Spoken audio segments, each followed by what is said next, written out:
રાજકોટ પંથકની 10 વર્ષની બાળકી તેના પિતા સાથે અવારનવાર બગદાણામાં પૂનમ ભરવા આવતી હતી. તે સમય દરમિયાન તેના પિતા રોજગારની શોધમાં હતા અને એક દેગવડા ગામના શખ્સે તેને 20 થી 25,000 રોજગારની લાલચ આપીને તેના પિતા, દાદી અને તે બાળકીને ઘરે આશ્રય આપ્યો.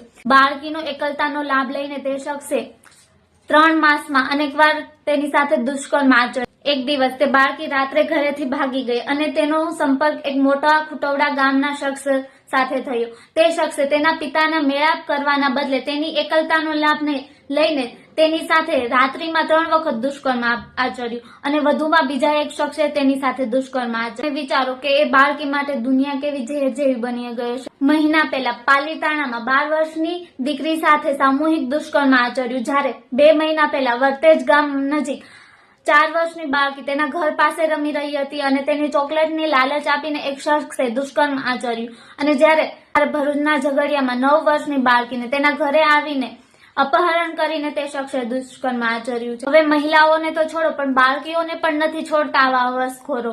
બાળકીઓ તેના બચાવમાં શું કરી શકવાની? કોલકાતા રેપકાંડમાં તો હતા ડોક્ટરો તેના સપોર્ટ માટે, પણ અહીંયા કોણ પૂછવા વાળું છે? કે આવી ઘટનાઓ ભાવનગર અને ગુજરાતમાં પણ થાય છે, પણ કોઈ પૂછવા વાળું જ નથી. માતા પિતા તેમની બાળકીઓને એકલું મૂકી શકતા નથી. હંમેશા તેમના મનમાં એક ડર રહે છે.